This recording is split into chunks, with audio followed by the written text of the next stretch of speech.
এজন মহিলাই কেতিয়াও পুৰুষৰ অত্যাচাৰ পাব নালাগে। আজি চাইল্ড মেৰেজৰ এগেইনষ্টত আমি কাম কৰিছোঁ। গতিকে লাহে লাহে সংখ্যালঘু অঞ্চলৰ মহিলা আৰু ছোৱালীসকলে ভালটো আমাক বহুত পায়, ভোট দিবৰ কাৰণে সাহস লাগে, লাহে লাহে সাহসটো কৰি গৈ আছে।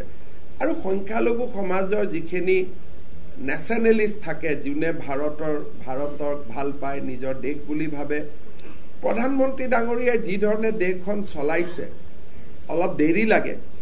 আকাশত মেঘটোতো স্থায়ী নহয়। গতিকে লাহে লাহে যিবিলাক কথা ওলাই আছিলে, বিজেপি আহিলে মছজিদ নোহোৱা কৰি দিব, বিজেপি আহিলে নামাজ পঢ়িব নোৱাৰিব, এই কথাবিলাক 15 বছৰৰ পিছত মানুহে বুজি পাইছে যে এইবিলাক আমাক ভয় খুৱাবৰ কাৰণে কৈছিল, আচলতে নহয়। শিৱসাগৰ যোৰহাটত আমাক সংখ্যালঘু ৰাইজে ভোট দিছে। এইবাৰ কাষ্ট চেঞ্চাছ আহি আছে। প্ৰথমবাৰৰ বাবে জলহা হওক, চয়দ হওক, দেশী হওক, সকলোৱে নিজৰ কাষ্ট লিখিব পাৰিব। গতিকে বহুতবিলাক ডেভেলপমেণ্ট হৈ আছে, যাৰ কাৰণে মই ভাবোঁ যে সংখ্যালঘু অঞ্চলৰ বেলটত বিজেপিৰ সংখ্যাটো লাহে লাহে বাঢ়ি গৈ আছে আৰু লাহে লাহে আৰু মেচিউৰ্ড হ'ব। এজন মহিলাই কেতিয়াও পুৰুষৰ অত্যাচাৰ পাব নালাগে। আজি চাইল্ড মেৰেজৰ এগেইনষ্টত আমি কাম কৰিছোঁ। গতিকে লাহে লাহে সংখ্যালঘু অঞ্চলৰ মহিলা আৰু ছোৱালীসকলে ভালটো আমাক বহুত পায়, ভোট দিবৰ কাৰণে সাহস লাগে, লাহে লাহে সাহসটো কৰি গৈ আছে। আৰু সংখ্যালঘু সমাজৰ যিখিনি নেশ্যনেলিষ্ট থাকে, যোনে ভাৰতক ভাল পায়, নিজৰ দেশ বুলি ভাবে, প্ৰধানমন্ত্ৰী ডাঙৰীয়াই যি ধৰণে দেশখন চলাইছে অলপ দেৰি লাগে। আকাশত মেঘটোতো স্থায়ী নহয়। গতিকে লাহে লাহে যিবিলাক কথা ওলাই আছিলে, বিজেপি আহিলে মছজিদ নোহোৱা কৰি দিব, বিজেপি আহিলে নামাজ পঢ়িব নোৱাৰিব, এই কথাবিলাক 15 বছৰৰ পিছত মানুহে বুজি পাইছে যে এইবিলাক আমাক ভয় খুৱাবৰ কাৰণে কৈছিল, আচলতে নহয়। শিৱসাগৰ যোৰহাটত আমাক সংখ্যালঘু ৰাইজে ভোট দিছে। এইবাৰ কাষ্ট চেঞ্চাছ আহি আছে।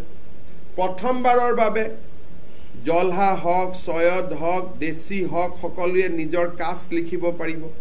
গতিকে বহুতবিলাক ডেভেলপমেণ্ট হৈ আছে, যাৰ কাৰণে মই ভাবোঁ যে সংখ্যালঘু অঞ্চলৰ বেলটত বিজেপিৰ সংখ্যাটো লাহে লাহে বাঢ়ি গৈ আছে আৰু লাহে লাহে আৰু মেচিউৰ্ড হ'ব। এজন মহিলাই কেতিয়াও পুৰুষৰ অত্যাচাৰ পাব নালাগে। আজি চাইল্ড মেৰেজৰ এগেইনষ্টত আমি কাম কৰিছোঁ। গতিকে লাহে লাহে সংখ্যালঘু অঞ্চলৰ মহিলা আৰু ছোৱালীসকলে ভালটো আমাক বহুত পায়, ভোট দিবৰ কাৰণে সাহস লাগে, লাহে লাহে সাহসটো কৰি গৈ আছে।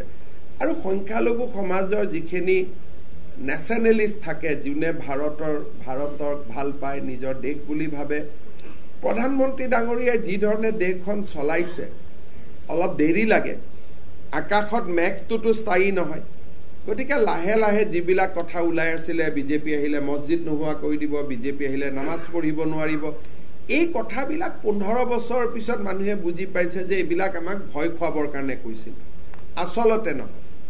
শিৱসাগৰ যোৰহাটত আমাক সংখ্যালঘু ৰাইজে ভোট দিছে। এইবাৰ কাষ্ট চেঞ্চাছ আহি আছে।